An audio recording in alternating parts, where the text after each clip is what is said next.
आज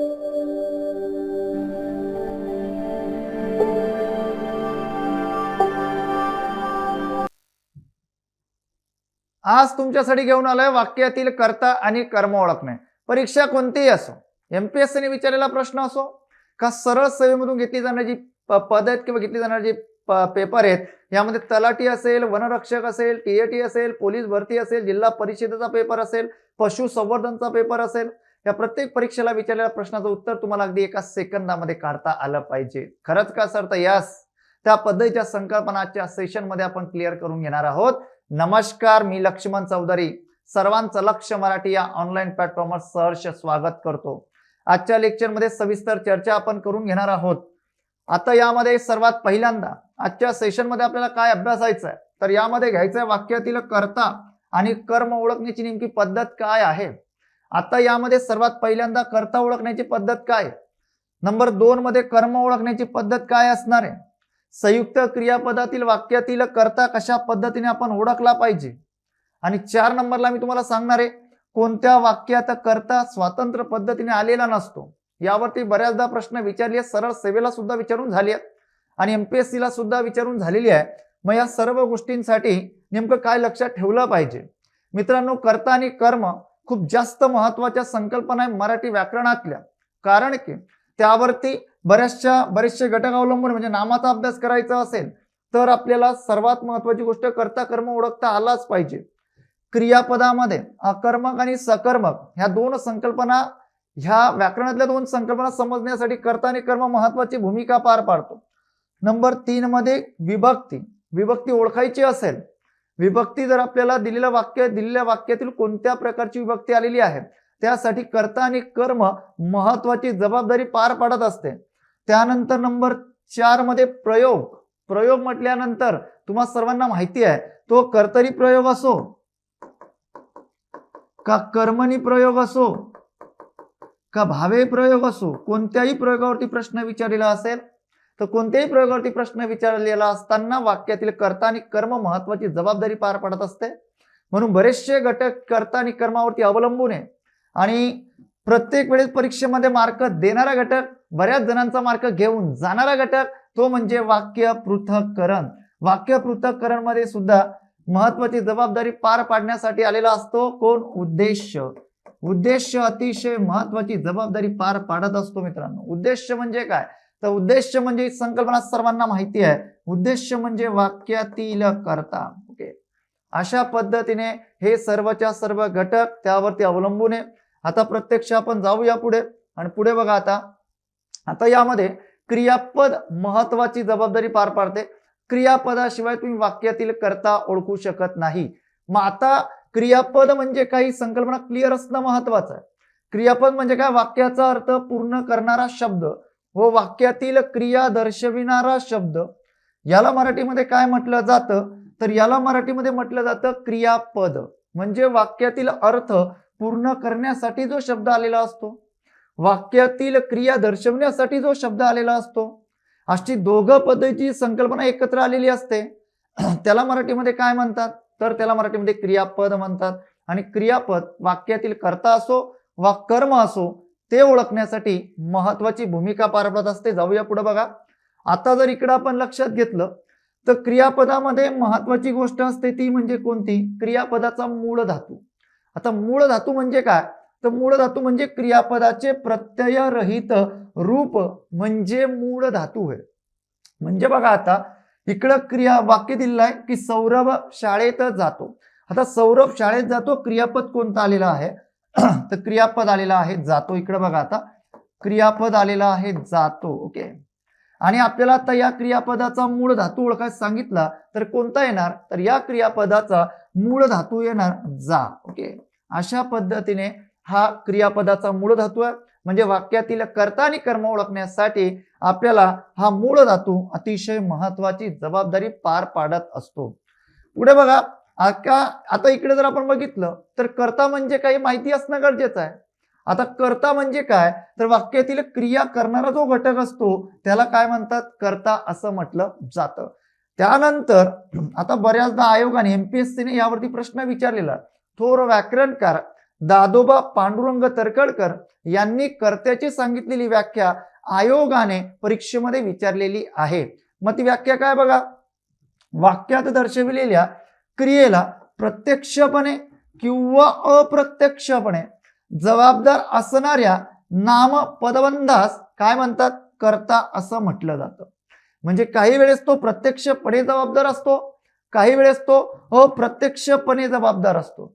अशा दोन्ही पद्धतीच्या माध्यमातून जो क्रिया करणारा असतो त्याला मराठीमध्ये काय म्हणतात तर कर्ता असं म्हटलं जातं. थोर व्याकरणकार दादोबा पांडुरंग तर्खडकरांनी आपल्याला सांगितलेली ही व्याख्या आहे. त्यानंतर पुढे जर आपण बघितलं तर प्रत्यक्षकर्ता म्हणजे काय आणि अप्रत्यक्षकर्ता म्हणजे काय, या दोघांमध्ये नेमका काय फरक आहे, तो फरक सुद्धा आता मी इकडे सांगितलेला आहे. की प्रत्यक्षकर्ता म्हणजे काय असतं, कशाला म्हणतात प्रत्यक्षकर्ता, तर प्रत्यक्षकर्ता म्हणजे वाक्यातील कर्ता जेव्हा वाक्यातील जी काही क्रिया असते त्या क्रियेला प्रत्यक्षपणे जबाबदार असतो त्यास काय म्हणतात तर त्यास कर्ता म्हणून ओळखलं जातं किंवा त्याला कर्ता म्हटलं जातं, प्रत्यक्षपणे जबाबदार. दुसरी महत्वाची गोष्ट अप्रत्यक्ष कर्ता म्हणजे काय, वाक्यातील कर्ता. आता सर मग कुठे तो प्रत्यक्ष असतो कुठे अप्रत्यक्ष असतो, पुढे जे काही आता उदाहरण मी घेणार आहे त्या उदाहरणामध्ये तुमच्या कन्सेप्ट परिपूर्ण क्लिअर होऊन जाणार आहे. बघा आता की वाक्यातील कर्ता जेव्हा क्रियेला अप्रत्यक्षपणे जबाबदार असतो त्यास काय म्हणतात, अप्रत्यक्ष कर्ता म्हणून त्याची ओळख आहे. इकडं तो प्रत्यक्षपणे जबाबदार असतो, इकडे तो अप्रत्यक्षपणे जबाबदार असतो. आता पुढे जी काही उदाहरणं मी घेतली आहेत ती उदाहरणं घेतल्यानंतर तुमच्या लक्षात येणार आहे की कुठे कर्ता प्रत्यक्षपणे जबाबदार आहे, कुठे कर्ता अप्रत्यक्षपणे जबाबदार आहे. अशा दोन्ही पद्धतीच्या संकल्पना मी पुढे आता क्लिअर करून दिलेल्या आहे. बघा आता पुढे आपण बघूया की कशा पद्धतीने ह्या सर्वच्या सर्व संकल्पना आपल्या लक्षात घ्यायच्या. तर सर्वात पहिली महत्वाची गोष्ट आहे वाक्यातील कर्ता शोधण्याची पद्धत काय, की वाक्यातील कर्ता नेमका कसा शोधला पाहिजे सर, त्याच्यासाठी कोणती पद्धत आहे, त्यासाठी कोणत्या पायऱ्या ठरवून दिल्या आहेत, त्या सर्व गोष्टी लक्षात घेऊनच पुढे चला. म्हणजे आता मी तुम्हाला दोन पद्धतीने वाक्यातील कर्ता शोधण्याची पद्धत सांगणार आहे. काही उदाहरणांसाठी काही प्रश्नांसाठी पहिली पद्धत योग्य ठरणार आहे, काही उदाहरणांसाठी दुसरी पद्धत योग्य ठरणार आहे. म्हणजे ज्या पद्धतीने आपल्याला प्रश्न विचारलेला असेल पेपरमध्ये, ज्या पद्धतीने आपल्याला प्रश्न विचारलेला असेल त्या पद्धतीने या सर्व गोष्टी लक्षात घ्यायच्या. आता बघा सर्वप्रथम वाक्यातील काय शोधा, क्रियापद शोधावे. 2 नंबर बघा क्रियापदाचा मूळ धातू शोधावा जो आपण मगाशी अभ्यासला. आणि क्रियापदाच्या मूळ धातूला नारा, नारी, नारे, नार्या कोणने प्रश्न विचारायचा. जर वाक्यातील कर्ता पुल्लिंगी असेल नाराने प्रश्न विचारा, जर वाक्यातील कर्ता स्त्रीलिंगी असेल नारीने प्रश्न विचारा, जर वाक्यातील कर्ता अनेक वचनी असेल तर त्यासाठी तुम्हाला नाऱ्याने प्रश्न विचारावा लागतो. म्हणजे कोण तुम्हाला घेणं खूप जास्त महत्वाचं असतं. आणि दुसरी महत्वाची गोष्ट की जर अजून तुम्हाला आता इकडं म्हणजे या दोन भागांमध्ये विभागणी करण्यामागचं कारण एक आहे की आतापर्यंत पेपरमध्ये त्या पद्धतीची प्रश्न आम्हाला विचारलेली दिसली किंवा त्या पद्धतीची प्रश्न आतापर्यंत पेपरमध्ये विचारून झाली आहेत. म्हणून ही एक पद्धत जी आहे तर ही एक पद्धत व्यक्तिवाचक कर्ता ओळखण्यासाठी जर वापरली तर बेस्ट. ओके. आणि दुसरी महत्वाची गोष्ट की नारा, नारी, नारे, नार्या काहीने प्रश्न विचारा. म्हणजे काही प्रश्न अशा पद्धतीने विचारली होती पेपरमध्ये की कोणने प्रश्न विचारून उत्तर येत नव्हतं, पण काहीने प्रश्न विचारल्यानंतर नारा काय किंवा नारी काय अशा पद्धतीने प्रश्न विचारल्यानंतर पेपरमध्ये उत्तर येत होतं. म्हणून आता इकडे जर आपण लक्षात घेतलं तर इकडे वस्तुवाचक कर्ता तुम्हाला ओळखायचा असेल तर तुम्हाला कशा पद्धतीने प्रश्न विचारायचा आहे तर कायने प्रश्न विचारायचा आहे. म्हणजे या दोन्ही संकल्पना क्लिअर ठेवा. म्हणजे आता जी प्रश्न आपण घेतोय, जी प्रश्न आपण बघतोय आता तर लगेच तुमच्या लक्षात येणार आहे. बघा आता इकडे पहिलं उदाहरण आहे, योद्धे लढाईत हिमतीने व ताकदीने लढले. बरोबर आहे. आता तुम्हाला एकीकडे उदाहरण दिलंय, एकीकडे तुम्हाला दिसत असेल चित्रामध्ये कशा पद्धतीने युद्ध सुरू आहे आणि योद्धे कशा पद्धतीने लढतायत. आपण काय अभ्यासलं, आपण अभ्यासलं की सर्वात पहिल्यांदा वाक्यातील क्रियापद शोधावे. वाक्यातील क्रियापद शेवटी आलेला किंवा वाक्याचा अर्थ पूर्ण करणारा जो शब्द असतो आपल्या भाषेमध्ये तो असतो. म्हणजे वाक्यातील क्रियापद आलं लढले, बरोबर, हे वाक्यातील क्रियापद आलं. या क्रियापदाचा मूळ धातू काय आला, तर या क्रियापदाचा मूळ धातू आता आलेला आहे किंवा येणारे तो म्हणजे लढ. ओके, अशा पद्धतीने मग लढ हा क्रियापदाचा मूळ धातू आल्यानंतर मग अशा पद्धतीने प्रश्न विचारेल. मग आता अशा पद्धतीने प्रश्न मला विचारावा लागणार आहे, लढणारे कोण, अशा प्रकारचा प्रश्न जर विचारला तर येणारं उत्तर काय असणार आहे, तर येणारं उत्तर लढणारे कोण, तर येणारं उत्तर असणारे योद्धे, म्हणजे वाक्यातील कर्ता किंवा कर्ते झाले योद्धे. अशा पद्धतीने आपल्याला काय करावं लागतं मित्रांनो, वाक्यातील कर्ता ओळखायचा आहे. तुमचा जर सराव झाला तर अगदी एका सेकंदामध्ये नुसतं उदाहरण वाचता क्षणी तुम्हाला उत्तर काढता येणार आहे. कुठेच प्रश्नाचं उत्तर चुकणार नाही. आता बघा दुसरा प्रश्न होता, मला पौर्णिमेला चंद्र दिसला. आता या वाक्यातलं क्रियापद कोणतं आलं, दिसला. या क्रियापदाचा मूळ धातू आला दिस. ओके, मग आता दिसणारा काय, अशा पद्धतीने आपण प्रश्न विचारू शकतो. किंवा दिसणारा कोण प्रश्न विचारला, येणारं उत्तर काय असणार आहे, येणारं उत्तर असणार आहे चंद्र, म्हणजे वाक्यातील कर्ता आपल्याला मिळाला चंद्र. इतक्या सोप्या पद्धतीने या सर्व गोष्टी आपल्याला शिकता येतात.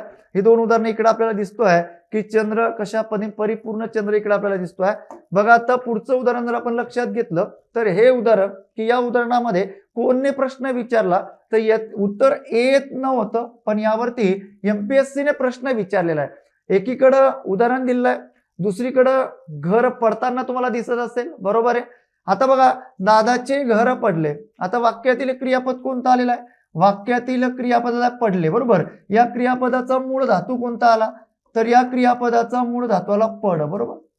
मग आता इथं मला प्रश्न काय विचारावा लागणार आहे, तर इथं मला प्रश्न विचारावा लागणार आहे पडणारे काय, अशा प्रकारचा प्रश्न विचारला तर येणारं जे काही उत्तर असणार आहे ते येणारं उत्तर वाक्यातील कर्ता असणार आहे. मग आता पडणारे काय घर, म्हणजे या वाक्यातील कर्ता झाला घर. जर आता काही जणांचं म्हणणं असेल, काही जणांच्या संकल्पना क्लिअर नसतील तर त्यांनी उत्तर दिलेलं असतं दादाचे, बरोबर आहे. पण दादाचे घर पडले, दादाचे वाक्यामध्ये कर्ता आलेला नाहीये. दादाचे वाक्यामध्ये काय आलेलं आहे, जेव्हा वाक्य पृथक्करणाचं लेक्चर मी युट्यूबला टाकेल, युट्यूबला घेईल, तेव्हा त्या कन्सेप्ट तुमच्या क्लिअर होतील मित्रांनो. ओके, बऱ्याचशा संकल्पना. तर यामध्ये दादाचे जर मी अशा पद्धतीने उदाहरण जर लिहिलं, दादाने घर पाडले, अशा पद्धतीचं उदाहरण जेव्हा मी लिहिलं किंवा किंवा तयार करेल तेव्हा आलेलं जे काही उदाहरण असेल त्या उदाहरणामध्ये आलेला जो काही कर्ता असेल तर या उदाहरणामध्ये आलेला कर्ता हा दादा असेल. आता दादाने घर पाडले म्हणजे पाडणारा कोण, तर दादा. आता इकडं पाडणारा कोण तर दिसत नाहीये, बरोबर. दादाचे घर पडले म्हणजे अशा पद्धतीने आपल्याला फसविण्यासाठीची उदाहरणं, फसविण्यासाठीची प्रश्न आपल्याला पेपरमध्ये विचारली जातात. म्हणजे अशा पद्धतीने या सर्व संकल्पना A to Z बरं का, या सर्वच्या सर्व संकल्पना आपण क्लिअर केल्या पाहिजे. त्यानंतर पुढे बघा दुसरं उदाहरण आहे, भावाला नोकरीचा आनंदच वेगळा असतो, बरोबर आहे. आता एकीकडे उदाहरण आहे, एकीकडे भाऊ दिसतोय, भाऊ किती आनंदी आहे आपल्याला दिसतोय, बरोबर ना. म्हणजे भावाला नोकरीचा आनंदच वेगळा असतो. मग आता इकडे जर आपण उदाहरण घेतलं क्रियापदाला असं होतो, क्रियापदाचा मूळ धातू आला काय आला, असं, बरोबर. मग या क्रियापदाचा मूळ धातू असं आला, मग आता असणारा काय, बरोबर आहे. असा प्रश्न जर आपण विचारला तर येणारं उत्तर काय असणार आहे, तर आपल्याला येणारं उत्तर किंवा येणारं उत्तर भेटणार आहे तो म्हणजे आनंद. अशा पद्धतीने वाक्यातील कर्ता आपण ओळखू शकतो. त्यानंतर पुढे जर आपण बघितलं तर संयुक्त क्रियापद. आता काही पेपरमध्ये मागे जे काही पेपर झालेत त्या पेपरमध्ये या संयुक्त क्रियापदावरती प्रश्न विचारला गेला की संयुक्त क्रियापदातला कर्ता कसा ओळखायचा.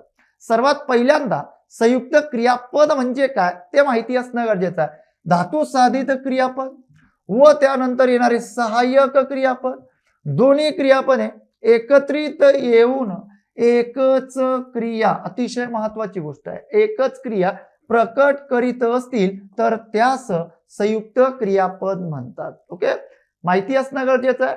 दोन क्रियापद एकत्र आलेली असतात. आपल्या भाषेमध्ये सांगतो दोन क्रियापद एकत्र म्हणजे एक क्रियापद हे धातू साधित असतं अधिक दुसरं क्रियापद असतं सहाय्यक क्रियापद.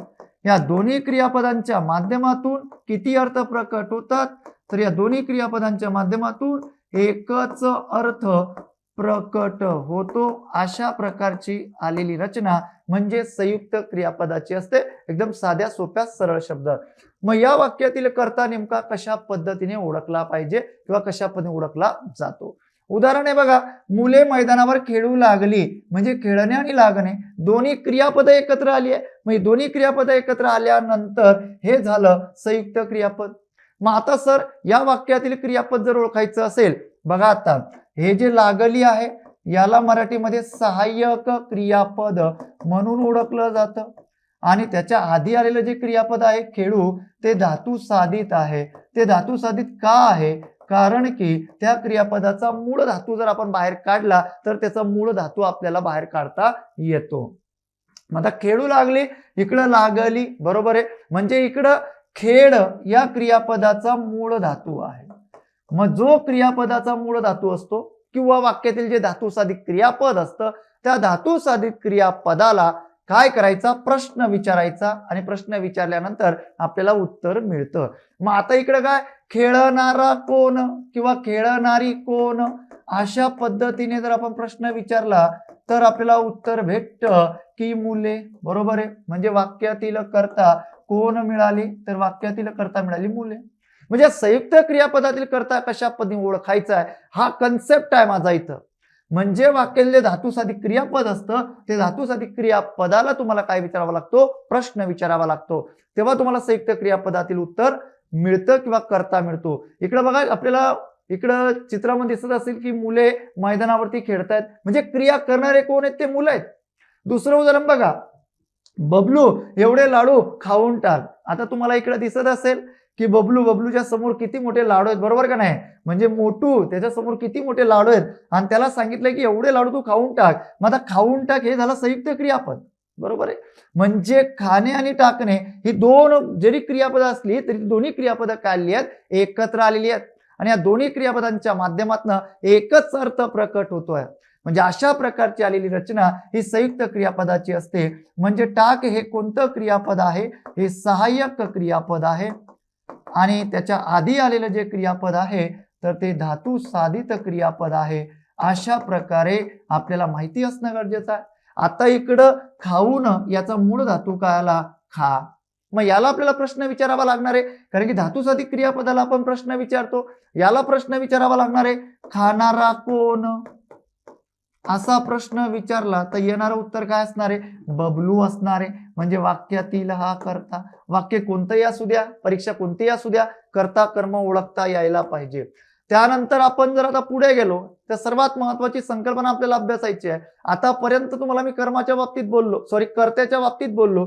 आता आपल्याला अभ्यासायचं आहे कर्म. वाक्यातील कर्म कसं ओळखायचं किंवा कर्म म्हणजे काय, बरोबर आहे. आता यामध्ये सर्वात पहिल्यांदा कर्माची संकल्पना जाणून घ्या, कर्माची संकल्पना समजून घ्या. कर्म म्हणजे काय असतं? वाक्यातील क्रिया ज्याच्यावर घडते, बरोबर आहे. वाक्यातील क्रिया ज्याच्यावर घडते त्याला वाक्यातील काय म्हणतात? कर्म असं म्हटलं जातं. ज्याच्यावरती प्रत्यक्ष क्रिया आता घडते. आधी आपण बघितलं की जो क्रिया करणारा होता तो क्रिया करणं म्हणजे वाक्यातील कर्ता होता. इकडं वाक्यातील ज्याच्यावरती क्रिया घडते ते वाक्यातील कर्म आहे. आता इकडे जर आपण पुढे बघितलं तर कर्म ओळखण्याची नेमकी पद्धत काय? कर्म ओळखण्याच्या पद्धती किंवा जे काही पायऱ्या, जे काही टप्पे आहेत ते टप्पे सेम आहेत. वाक्यातील कर्ता ज्या पद्धतीने आपण ओळखतो का नाही त्या पद्धतीनेच. म्हणजे सर्वात पहिल्यांदा वाक्यातील क्रियापद शोधा, अगदी बरोबर आहे. त्यानंतर वाक्यातील क्रियापदाचा मूळ धातू शोधा, बरोबर आहे. त्यानंतर क्रियापदाच्या मूळ धातूला न्याची क्रिया कोणावर घडते ने प्रश्न विचारा. ही एक महत्वाची गोष्ट आहे, बरोबर. किंवा काही जणांना, बऱ्याच विद्यार्थ्यांचं मी ऐकतो की ही पद्धत त्यांना थोडी अवघड जाते. ठीक आहे, ती पद्धत अवघड जाते तर मग थोडं पुढे या. लेला, लेली, लेले, लेल्या, काही नाही प्रश्न विचारा. येणारं जे उत्तर असणार आहे ते येणारं उत्तर असणार आहे कर्म. ओके, म्हणजे इतकं सोप्या पद्धतीने आपल्याला या सर्व गोष्टी कन्सेप्ट क्लिअर करून घ्यायच्या आहे. पेपर कोणताही असू द्या, हो, कोणत्याही पेपरमध्ये प्रश्न विचारलेला असू द्या, फक्त सराव करा. फक्त एकदा दोनदा लेक्चर बघा, विषय संपला. म्हणजे प्रश्न बघता क्षणी तुम्हाला उत्तर काढता येणं, तो प्रयोगावरचा प्रश्न असो, नामावरचा असो, क्रियापदावरचा प्रश्न असो, कोणत्याही घटकावरचा कोणत्याही परीक्षेतला प्रश्न असो. पुढे जाऊया आपण आता की वाक्यातील कर्म कशा पद्धतीने ओळखता, म्हणजे कशा पद्धतीने ओळखलं जातं. पहिलं उदाहरण आहे, शिक्षिका व्याकरण शिकवितात. बरोबर, शिक्षिका व्याकरण शिकवितात. एकीकडं आपण उदाहरण घेतलं, दुसरीकडं तुम्हाला दिसत असेल की शिक्षिका विद्यार्थ्यांना काय करतात, व्याकरण शिकवितात आहे. बरोबर आहे. मग आता वाक्यातलं क्रियापद कोणतं आलं, शिकवितात हे क्रियापद आलं. या क्रियापदाचा मूळ धातू काय आला, शिकव. बरोबर. मग आता शिकविण्याची प्रत्यक्ष क्रिया अशा पद्धतीनेही तुम्ही प्रश्न विचारू शकतात. शिकविण्याची क्रिया कोणावर घडते, क्रिया कोणावर घडते असा प्रश्न विचारा. ओके. किंवा शिकविलेले काय, एकदम सोप्या पद्धतीने शिकविलेले काय अशा पद्धतीने जरी तुम्ही प्रश्न विचारला तर येणारं जे काही उत्तर असणार आहे ते येणारं उत्तर असणार आहे व्याकरण. म्हणजे अशा पद्धतीने येणारं उत्तर आपल्याला व्याकरण भेटलं, म्हणजे व्याकरण हे वाक्यातील काय भेटलं, कर्म.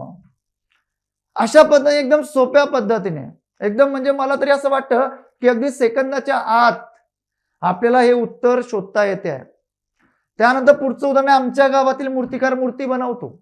आता इकडं आपल्याला चित्रामध्ये दिसत असेल की एक मूर्तिकार आहे, तो मूर्ती काय करतोय, बनवतोय. बरोबर आहे. म्हणजे क्रिया करणारा कोण आहे, तर तो मूर्तिकार आहे. बनविलेली काय असा प्रश्न जर विचारला तर येणारं उत्तर भेटणार आहे मूर्ती, म्हणजे वाक्यातील कर्म, वाक्यातील कर्म आलेलं असणार मूर्ती. ओके. म्हणजे अशा पद्धतीने वाक्यातील कर्म आपल्याला ओळखता येते. त्यानंतर पुढचं उदाहरण बघा. पुढे काय, आरोही दररोज 2 निबंध लिहिते. आता यामध्ये लिहिणारी कोण, तर आरोही वाक्यातील कर्ता आपल्याला भेटून गेला, यामध्ये काही शंका नाहीये. बरोबर आहे. मग आता आपल्याला शोधायचं आहे वाक्यातील कर्म. मग वाक्यातील कर्म म्हटल्यानंतर क्रियापदाला लिहिते, क्रियापदाचा मूळ धातूला लिह. मग लिहिलेला काय अशा पद्धतीने तुम्ही एकदम सोप्या पद्धतीने प्रश्न विचारू शकतात. लिहिलेला काय, येणारं उत्तर असणार आहे निबंध. म्हणजे निबंध वाक्यातील काय भेटलं, कर्म. इतक्या सोप्या पद्धतीने बरीचशी उदाहरणं तुम्ही घेऊ शकतात, बरीचशी उदाहरणं घेऊन सराव करू शकतात. ओके. कोणत्याही परीक्षेला विचारलेला प्रश्न असो, अगदी त्याला सोडवूनच घ्यायचं. मी बॅच मध्ये टॉपिक वाईज, घटक वाईज ह्या सर्व गोष्टी दिलेल्या आहेत. ओके. त्यामुळं काही अडचण नाही, काही शंका नाही. सरावासाठी पण बरीचशी उदाहरणं घेतली आहेत. आणि त्यानंतर बघा, आता पोलीस चोरांना पकडतात, या वाक्यातील क्रियापद कोणतं आलं, पकडतात. बरोबर. मग आता इकडं वाक्यातील क्रियापदाचा मूळ धातू कोणता येणार आहे, क्रियापदाचा मूळ धातू येणार आहे पकड. पकडलेले काय, किंवा अशा पद्धतीने प्रश्न विचारला नाही, त्या पद्धतीने तुम्हाला उत्तर काढता येत असेल तर आपली जी काही पद्धत आहे, पकडण्याची प्रत्यक्ष क्रिया कोणावर घडते, तर आता आपल्याला उत्तर भेटते चोर. म्हणजे वाक्यातील कर्म कोण आलेला आहे, तर चोर हे वाक्यातील कर्म आले आहेत. एकीकडे आपल्याला दिसतंय की पोलीस त्यांच्या मागे धावतायत आणि त्या चोर जो काही तो पुढे पडतोय. वरच्या चित्रामध्ये आपल्याला दिसतंय की आरोही काय करते आहे, निबंध लिहिते आहे. म्हणजे त्या चित्र स्वरूपामध्ये कन्सेप्ट जर क्लिअर केल्या तर निश्चित स्वरूपामध्ये लवकर या सर्व कन्सेप्ट क्लिअर होतात आणि लवकरात लवकर कन्सेप्ट क्लिअर झाले पेपरमध्ये उत्तर आपल्याला काढता येतात. ओके. त्यानंतर पुढे जर आपण आता गेलो, पुढे बघितल्यानंतर सर्वात महत्वाची गोष्ट द्विकर्मक कर्म. आता द्विकर्मक कर्म म्हणजे काय, की ज्या वाक्यरचनेत किती अर्थ पूर्ण करण्यासाठी किती कर्म असावी लागतात, 2 कर्माची आवश्यकता असते. किती कर्माची, 2 कर्माची आवश्यकता असते. त्यातील एक कर्म म्हणजे प्रत्यक्ष आणि दुसरं जे कर्म आलेलं असतं ते अप्रत्यक्ष असतं मित्रांनो. मग आता प्रत्यक्ष कर्म काय, अप्रत्यक्ष कर्म काय, बघा पुढे. आता प्रत्यक्ष कर्म म्हटल्यानंतर, अप्रत्यक्ष कर्म म्हटल्यानंतर बघा, एकीकडे चित्र आहे, एकीकडे उदाहरण आहे. संपतरावांनी भिकाऱ्याला पैसे दिले.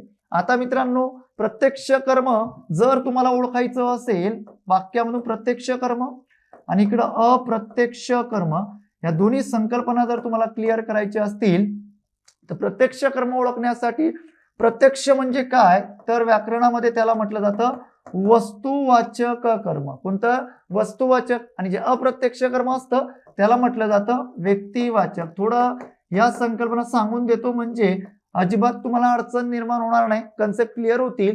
आता वस्तुवाचक कर्म जर तुम्हाला ओळखायचं असेल, जे क्रियापद असतं त्या क्रियापदाला तुम्हाला काय ने प्रश्न विचारावा लागतो.